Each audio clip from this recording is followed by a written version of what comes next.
Bonjour et bienvenue dans une nouvelle vidéo sur la cybersécurité sur Cocomelon. Donc ici, on va voir comment injecter une attaque APC dans les threads alertables dans un autre processus qui existe via un exemple de simple malware écrit en C++. Donc bonjour passionnés de cybersécurité Dakar Blanc, donc bonjour tout le monde pour cette nouvelle vidéo. Donc aujourd'hui, on va discuter de la technique d'injection APC, la plus simple, les techniques qu'on a vues sur les deux dernières vidéos précédentes. Donc on va parler d'injection APC dans les threads distants, donc dans les programmes qui s'exécutent en dehors de notre attaque. De la manière la plus simple, on va injecter l'APC dans tous les threads de la processus cible, car on ne sait pas la fonction si elle a un thread alerte, contient une alerte ou pas, où on peut supposer que l'un des threads peut être alerté, peut s'exécuter sur notre travail APC. Donc en fait, comme on ne peut pas définir si le thread est alertable et que il existe ou pas, on va les mettre sur toutes les threads jusqu'à temps qu'on a une alertage. On la mettra sur la queue APC et on va l'exécuter, notre charge utile, grâce à ceci. Alors, il faut suivre un certain déroulement pour que ça fonctionne, qui est assez simple, exemple. Donc la première chose, c'est de trouver l'identifiant du processus cible. Donc on va le trouver à partir du nom du programme, et grâce à ceci, on va extraire son PID et trouver l'identifiant du processus cible. Il faudra allouer de l'espace d'un processus cible pour notre charge utile. Donc là, il faudra toujours allouer, si c'est possible. Hein. Il peut arriver des erreurs comme quoi c'est pas allouable, et là, ça va échouer. Il faut écrire notre charge utile dans l'espace à allouer. Oui, il faut que l'endroit qu'on écrit, il soit en écriture, sinon ça ne peut pas fonctionner. Et il faut rechercher les threads des processus cibles. Donc il faut rechercher tous les threads et l'injecter dedans et voir s'il y a un thread alertable qui va être exécuté ou pas. Parce que s'il n'existe pas, notre charge utile ne pourra jamais fonctionner. Il faut mettre ça en file d'attente en APC pour chacun d'entre eux et exécuter notre charge utile. Ouais.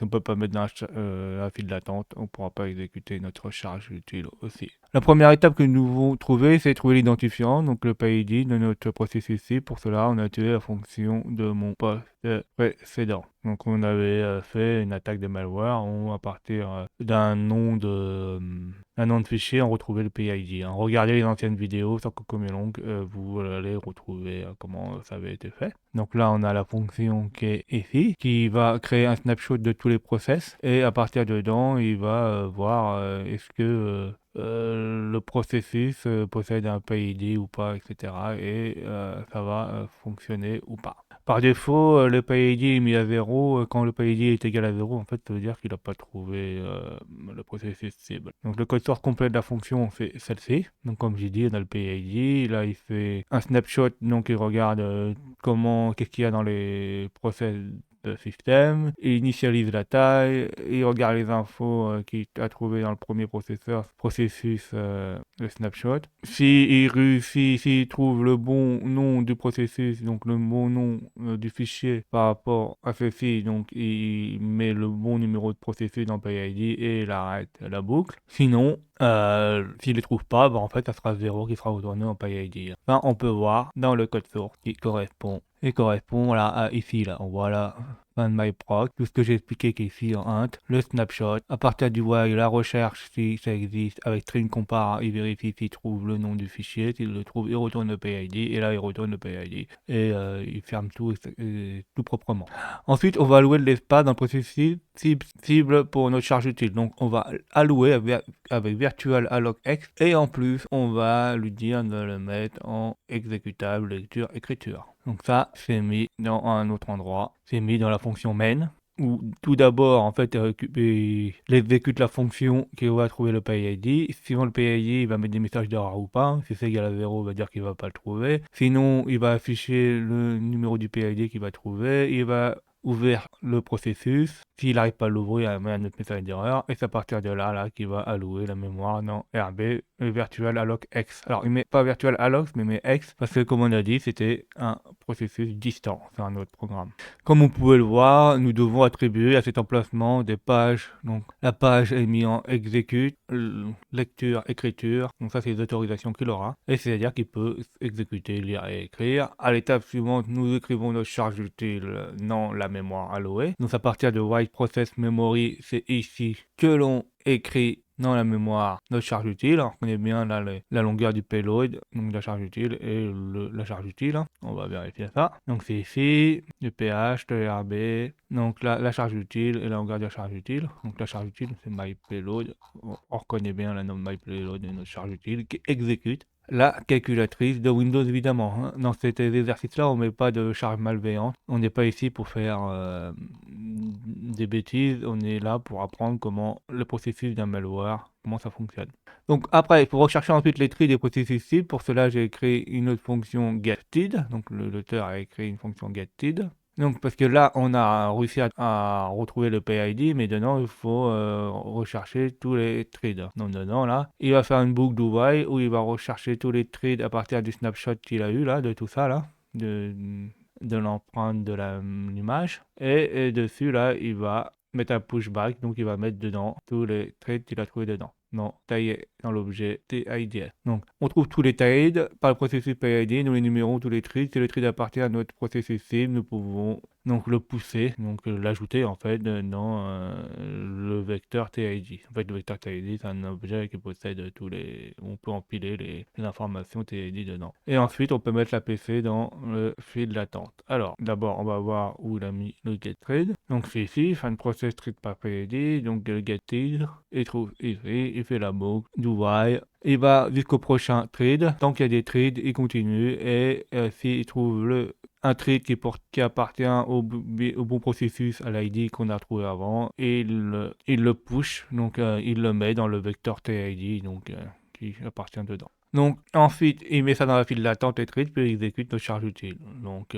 Donc là, il regarde dans le thread et avec la boucle for, il déroule tout ce qui est mis dans l'objet TIDS. Il le met dans la queue et il affiche qu'il injecte dans le thread notre charge utile et il exécute tout ça et il ferme tout ça proprement. On peut voir ceci ici et ça se trouve ici, là. On voit bien que si c'est bon, s'il y a quelque chose dans les PID, dans le TID là, si c'est bon, il va dans la boucle, il déroule toutes les informations qu'on a mis dans le vecteur là, ici. Il ouvre à chaque fois le thread avec le contexte, bon contexte, et s'il y a quelque chose dedans, il met ça dans la queue user APC, et à partir de là, tout va être injecté, et une fois que ça sera injecté, à la fin, ça sera exécuté notre charge utile, si c'est un thread alertable. Sinon, ça va pas passer au prochain, ça va pas exécuter notre thread alertable. Alors, il peut y avoir un problème, c'est qu'il peut y avoir plusieurs threads alertables, et là, notre payload peut être exécuté plusieurs fois. Ça peut arriver. Comme on pouvait le voir, nous mettons notre PC en file d'attente à l'aide de la queueUserAPC. La fonction, la première paramètre, doit être un pointeur vers la fonction que nous voulons exécuter. Donc là, le packFunkRPC, le premier paramètre de la fonction que nous voulons exécuter.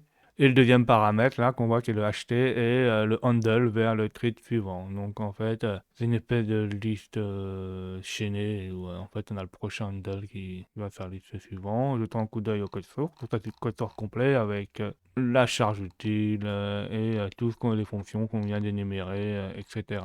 On a la même chose ici, là, que j'ai ici. Donc, une fois que ceci est fait, comme d'habitude, par souci de simplicité, donc c'est pas simplicité, c'est plutôt un standard. Dans les propos recettes, on aime bien mettre exécuter calc.ex en 64 bits. On pourrait bien exécuter autre chose, on pourrait exécuter Notepad, Explorer, Paint, n'importe quel autre programme. Et nous imprimons le message de fin de démonstration. Alors là, on va compiler le code, comme d'habitude, avec le cross-compilateur x86-64. Si vous ne l'avez pas installé sur un Linux, je vous conseille de regarder les anciennes vidéos que j'ai faites sur Cocomelon. Dans les premières vidéos sur les malwares, je vous explique comment installer tout ceci. Donc là, on va le compiler en statique, évidemment, pour pas avoir de problème avec les librairies. Donc là, on ouvre un terminal, on compile. Alors, s'il y a des messages là de warning, c'est pas grave, tant que c'est pas des erreurs, et tant que c'est pas des warnings qui empêchent l'exécution, qui posent des gros problèmes, ça pose pas de problème. Là, par rapport à ceci, il regarde si on a un fichier axe.exe qui existe. Donc on regarde. Et là, on voit que axe.exe existe, donc il a bien été compilé. Donc si on regarde dans la Windows, si je fais F5, on rafraîchit la page plutôt, on voit axe.exe. Donc ensuite, il faut exécuter d'abord MS Paint sur la machine victime, donc Windows 7 x64 dans le cas de la personne. Mais bon, chez nous, là, on va exécuter ceci sur Windows 10 x64. Hein. On essaye d'exécuter ça sur des OS d'actualité. Donc, il utilise aussi Process Hacker. Hein. On va faire la même chose. On va exécuter Process Hacker. On va exécuter Paint. Alors, c'est ou dans Accessoires Windows, vous tapez ici pour chercher Paint. Normalement, alors, si on trie les noms, on devrait voir le processus Paint. Et là, faut bien mémoriser hein, le numéro 8076 ou 8076. Et ensuite, il faut exécuter notre axe et MS Paint pour voir s'il injecte dessus et que ça fonctionne. Et il faut bien vérifier qu'on est bien 8076 et il faut contacter que tout fonctionne parfaitement. Alors, on va faire ceci. Alors, il faut exécuter un terminal PowerShell ou MS-DOS, hein, DOS comme vous voulez. Non, là, on voit mal. On va récupérer le truc.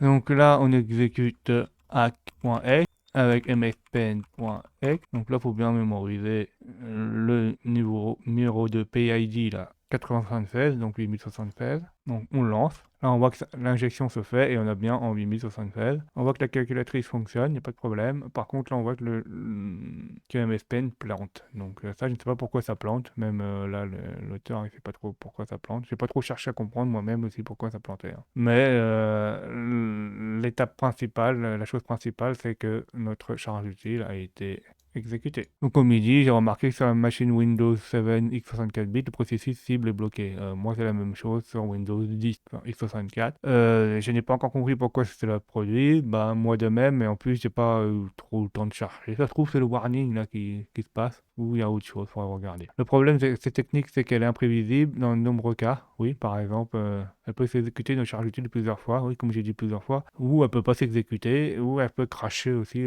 comme ça se passe chez nous là, le programme cible. Hein. Donc ça peut donner une alerte à la Blue Team, ou, etc.